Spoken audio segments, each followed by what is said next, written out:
আন্তর্জাতিক অপরাধ ট্রাইব্যুনালে জুলাই হত্যাযজ্ঞ মামলার প্রথম রায় কাল ঘোষণা হতে যাচ্ছে শেখ হাসিনা, আসাদুজ্জামান খান কামাল, চৌধুরী আব্দুল্লাহ আল মামুনের বিরুদ্ধে। প্রথমবারের মতো কোনো সাবেক প্রধানমন্ত্রীর বিচারের রায় ট্রাইব্যুনালে হতে যাচ্ছে। আপনার বিশ্লেষণ দিয়ে শুরু করতে চাই।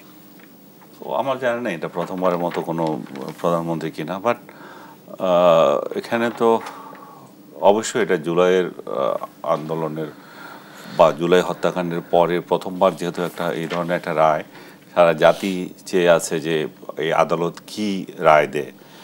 তো এই চেয়ে থাকার মধ্যে অবশ্য একটু প্রকাশও পেয়ে গেছে, বিশেষ করে দেশে বিদেশে যেভাবে এটা নিয়ে আলোচনা হচ্ছে যে এটা একটা সাজানো মামলা হচ্ছে। তো রায় কি হবে সেটা জানা হচ্ছে। আসলে রায় কি এখন জেল হবে না ফাঁসি হবে, একটা গান আছে, মামলাটা কি সাজানো বলছেন? মামলা বলছে যে সাজানো, রায়ও সাজানো, সেটা আওয়ামী লীগ এবং অন্যান্য পক্ষ থেকে যেটা দেশে বিদেশে যেটা প্রচার আসছে আর কি। তো সেই জায়গায় রায় যে একটা হবে এবং সেটা যে বড় ধরনের হবে সাজাটা, সেটা অলমোস্ট সবাই মনে হয় আমরা বুঝে গেছি এটা। কিন্তু কি হবে সেটা তো আমরা জানি না, এটা তো আমরা আগে থেকে বলা কঠিন। আর যেটা আমি সাজানো যেটা বলছিলাম, আপনি হয়তো মনে করবেন যে এটা আমার বক্তব্য, না আমার না, এটা আওয়ামী লীগ এবং শেখ হাসিনার পক্ষ যারা আছে তাদের বক্তব্য হচ্ছে এটা সাজানো। এবং শেখ হাসিনা নিজেই বলেছেন যে বারবার যে প্রথমে আমার বিরুদ্ধে এই যে মামলা, সেখানে আমার তো কোনো আইনজীবী দেওয়ার কোনো সুযোগ দেয় নাই। একজন আইনজীবী আসলো, আমি দেখলাম যে উনি আমার পক্ষে ভালো কথা বলছেন, পরে দেখলাম যে সেটাও সাজানো। কারণ প্রধান যে ওখানে রায় যিনি দেবেন বিচারপতির সাথে তার যে সংলাপ, সেটা যখন ফাঁস হয়ে গেল, লাইভে চলে গেল এবং সেটা যে একটা সাজানো সেটা পাবলিক বুঝে গেল। সো এই প্রেক্ষিতে কি রায় হবে আমি নিজেও জানি না, এবং এটা নিয়ে মন্তব্য করাও কিন্তু কঠিন একটা ব্যাপার। বাট এটা একটা আমাদের একটা সান্ত্বনা যে বিষয় যে কোনো অপরাধ সেটা মানে বিনা ইয়েতে যাচ্ছে না, সেটা আদালতে চ্যালেঞ্জের মুখে আসতেছে। এবং জুলাইয়ের যে গণহত্যা, সেটাতে অবশ্যই যারা এই সন্তান হারিয়েছেন, যারা প্রিয়জন হারিয়েছেন, তাদের জন্য একটা নিঃসন্দেহে এটা আকাঙ্ক্ষিত একটা বিষয়।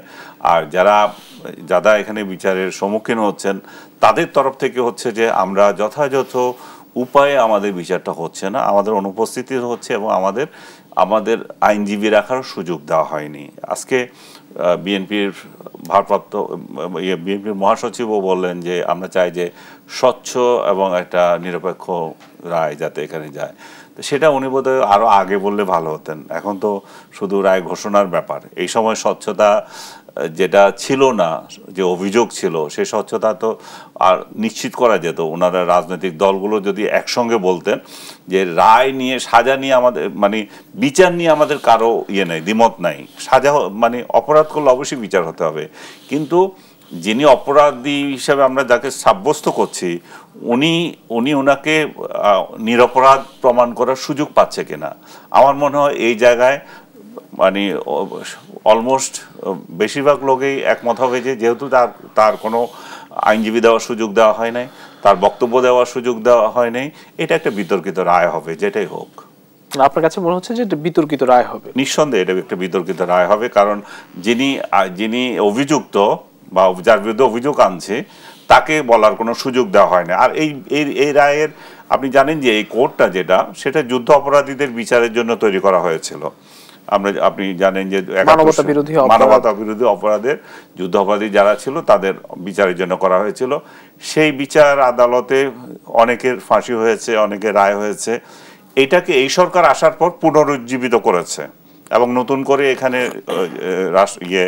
জাজ নিয়োগ দেওয়া হয়েছে। এবং সবচেয়ে যেটা নিন্দনীয় যেটা ছিল সেটা হচ্ছে এই আদালতেই যে লোকগুলো, যে ব্যক্তি আগে যুদ্ধ অপরাধের মামলায় বা মানবতা বিরোধী মামলার আসামি যারা ছিলেন, যেমন নিজামী সাহেব, তারপরে গোলাম আজম সাহেব, সাইদি, আরও যারা ছিলেন, তাদের সবার উকিল ছিলেন যিনি, উনাকে এখন সরকার পক্ষ বানিয়েছে কি বলবো, সরকার পক্ষের উকিল, যেটা রাষ্ট্র নিযুক্ত, যেটা ভাই এটা কি জানি বলে টার্মটা, ডিফেন্স কাউন্সিল, উনি চিফ প্রসিকিউটর হয়েছেন, উনি রাষ্ট্রপক্ষের প্রধান আইনজীবী। তো এই ব্যক্তি যিনি এর আগে এই আদালতেই মানে বিরোধী পক্ষ ছিল, ওনাকে এখন সরকার পক্ষ বানিয়েছিল, এটা নিয়েও বিতর্ক হচ্ছে যে এই আদালতে এটা উনি হয়তো পারেন কিনা। তারপরও এর ব্যাখ্যা নানাভাবে দিয়েছে, এটাও একটা বিতর্কের আরেকটা সূত্রপাত হচ্ছে এখান থেকে, যে যিনি একবার বিরোধী দলে থাকেন তিনি আবার এখানে আসেন কেন, কারণ কিভাবে আসেন, কারণ হচ্ছে যে উনার যে মামলা যেগুলো চলতেছে, অনেক যুদ্ধাপরাধীর মামলা এখনো শেষ হয়নি, তাহলে উনি যেখানে যাকে ডিপেন্ড করছেন তার বিরুদ্ধে আবার উনি কিভাবে এখন এখানে অ্যাকশন নেবেন সরকার পক্ষ থেকে। উনার পক্ষ থেকে বলা হয়েছে উনি ওগুলাতে যাবেন না, উনার জুনিয়ররা যাবেন। এগুলো হচ্ছে হাস্যকর ব্যাপার এগুলো, কারণ আমার অধীনে যে যেখানে যাক সেটা আমি তার দায়িত্ব মুক্ত হতে পারছি না। এগুলোর জন্য বিশেষজ্ঞ হতে হবে না, এটার জন্য মানে আইন পড়ারও দরকার নাই, যে কোনো সাধারণ মানুষের কমন সেন্সের একটা বিষয় দাঁড়ায়। তো সার্বিকভাবে আমি যেটা মনে করি যে একটা কাঙ্ক্ষিত একটা রায়, কাঙ্ক্ষিত ঘটনার বিচার হচ্ছে, যে বিচার হতেই হবে, যেটা এটা কোনোভাবে ছেড়ে দেওয়া যায় না। আবার যে বিচারটা হচ্ছে সেটা একটা অনাকাঙ্ক্ষিত বলবো, কারণ হচ্ছে এটা যথাযথ প্রসিডিউর মেনটেন করে হচ্ছে না, এবং সেই জায়গায় বাংলাদেশিদের জন্য, আমাদের জাতির জন্য একটা বিতর্ক আমরা একটার পর একটা তৈরি করে যাচ্ছি।